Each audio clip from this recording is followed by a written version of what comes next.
50 years, thanks to an incredible fourth-quarter comeback by Patrick Mahomes and company to beat the 49ers 31-20. Mahomes threw 2 TDs in the fourth, and KC became the first team to win after trailing by double digits 3 times in the same postseason. Former Chiefs DB Orlando Scandrick joining us now.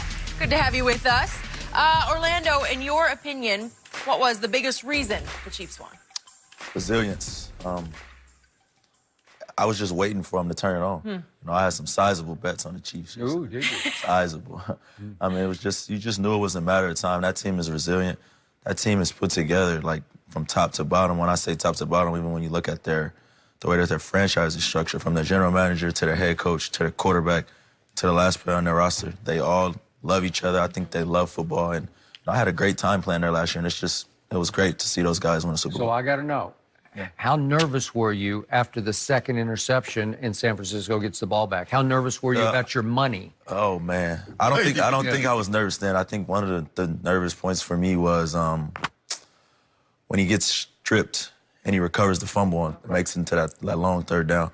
But you knew it was only a matter of time. You know, Pat wasn't going to be held down, and that was the same thing last year in the AFC Championship game. We go down 14-0, and then the second half, you know, it was just they can't stop us, and they're holding on. And you know, obviously we couldn't come up with enough stops on defense to get to the Super Bowl. But to see them go in the offseason and really address their needs to make their team better and win a Super Bowl is just, you know, a thing of beauty. So how much different did that defense look last night to you to the one that you played? Way different. Schematically, it looked different. How? It looked like schematically? Yeah.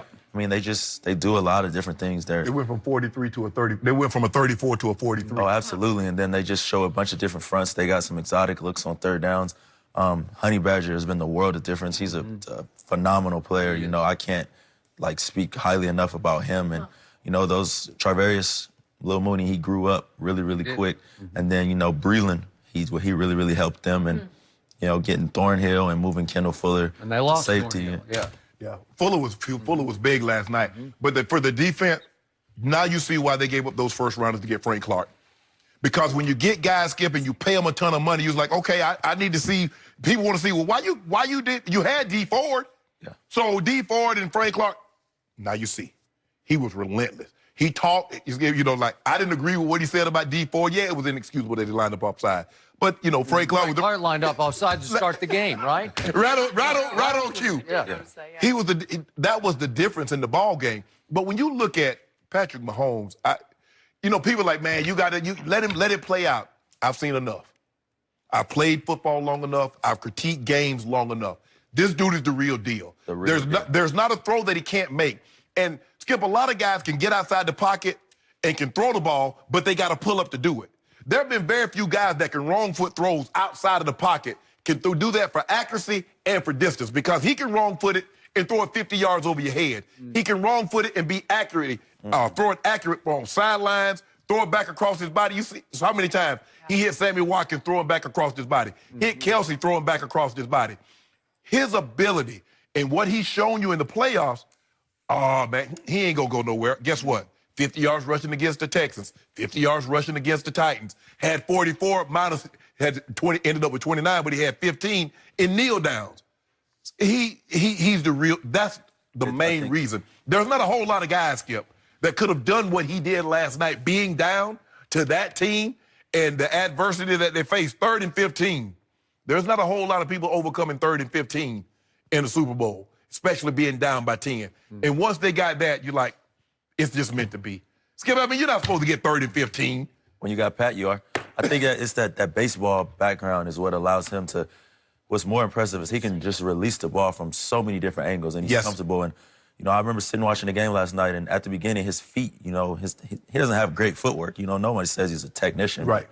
He just wasn't comfortable, and they were around him, and I think he was kind of feeling things. But that 3rd and 15 is all about the flow of the game, and he knew he was going to get hit, and just saying that Tyreek's wide open, I'm going to get hit, so may as well make this throw.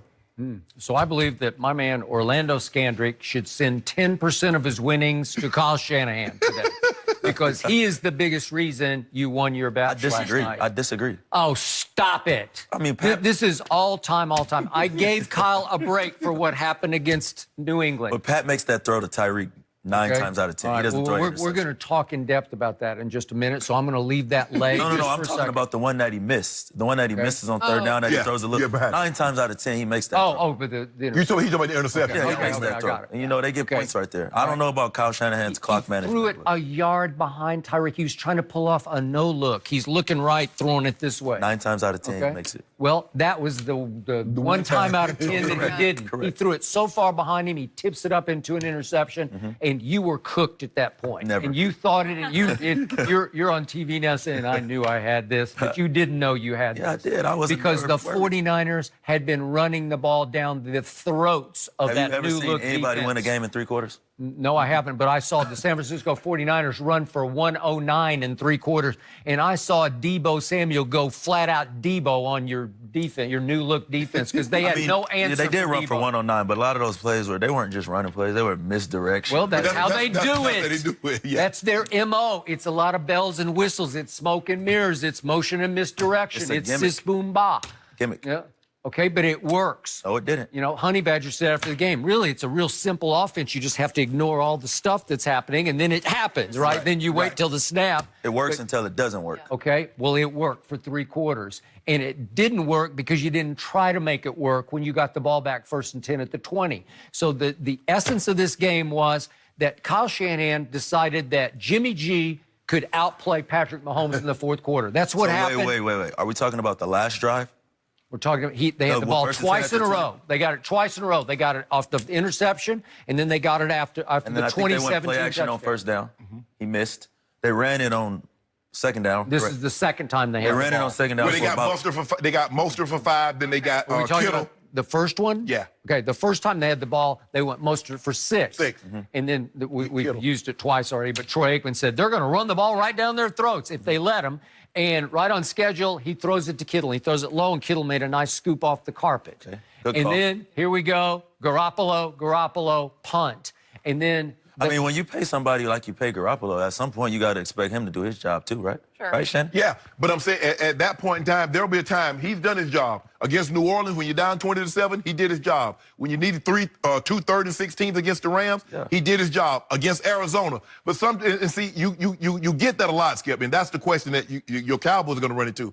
Why are you going to pay Dak $38 million or $38 million, and then you still got a $15 million running back? Do you really need both of those? Because if you got a $15 million back, you should be able to get away with a $20 million quarterback. Okay. So I'm not being 20/20 hindsight hypocrite here. I do not trust Jimmy G, and I never have. He is Jimmy interception to me. He's going to throw you maybe 3 a game. You got to catch him if he throws them to you. He'd thrown one that was just an eyesore of an interception in the first half. I'm not even sure who he was throwing it to. He threw it to Breland. Yes. Right? And that's the only reason that was a close game at halftime, and you were lucky there. And then Kyle Shanahan, for some reason, does not use his timeouts at the end of the half, and then you get a call that should have been I made. think that he don't use his timeouts because they was going on to 3rd and 10. Andy shouldn't have called a timeout right there if you really want to talk about it, and it wouldn't even have been close. They would have just went into halftime. Like Okay, both but teams you got a big break on the offensive push by Kittle because that That's ball, illegal. Okay, it is illegal, but that ball he didn't need to do it. He already had the advantage, and that was the one good throw Garoppolo made the whole night. And if he catches it, you're in more trouble because that's sound like three we talking points. like a whole lot of ifs. Yeah. A whole lot of ifs. You're doing a whole lot If it of. was if I was knew if, I we'd be had sitting it up here all along. drinking that little douce, huh? yeah. But you got to give my homeboy some credit. I mean, he's the real deal. I've been trying to tell you this for 2 years. Real Kyle deal. Shanahan gave it to Mostert 4 times in the 4th quarter, and no Debo. You didn't have to deal with Debo 1 time in the 4th quarter. He is the new beast mode of receivers. He is a handful. You would not have wanted to tackle Debo. Oh my God. Huh? Am I right? Oh my God. Yep. He feeling good. He got a He's a little good money. player, He man. got, he You got a got little money out in the pocket. just He in feeling time. good. He's a good player. You know, he's a feeling good good. player. But I mean, I don't think that he reminds me of a Percy Harvin type player. Now, for you to just crown Percy him. Harvin. You don't Percy remember Harvin's Percy about Harvin? half his size. No I know way. Percy Are Harvin. you kidding me? Not half I his know size. Percy Harvin. You remember what Percy Harvin did in the Super Bowl? Yeah. I remember what he did to my Oklahoma Sooners in the national championship game. Yeah. I mean, that's what he is. I mean, he's a jack. I mean, you throw it to him. I mean, he's not. I mean, he's not the most technically But sound route Debo's runner. like 230 or I don't know. I don't know if he's 230. I'm He thinking about is. 215. 215. I Percy don't Harvin was know. about 205. Yeah. Oh, but he runs like he's 250. That's how Debo runs. Debo runs like beast mode. That's what I'm saying. Look at the truck people. He's going to be a good player in this league for a long time. And I'm sorry that they didn't use him. Bank don't care about that. You got your money. You at least send Kyle a bouquet. I want to know how much. No, geez. Bank don't care nothing You had a good about night. that. You had a good night, and never doubted it either. We're gonna have Orlando stick around a bit Yeah. more and talk about maybe why you weren't so worried. We will talk about Mahomes and what possibly was the key throw of the game. That is next.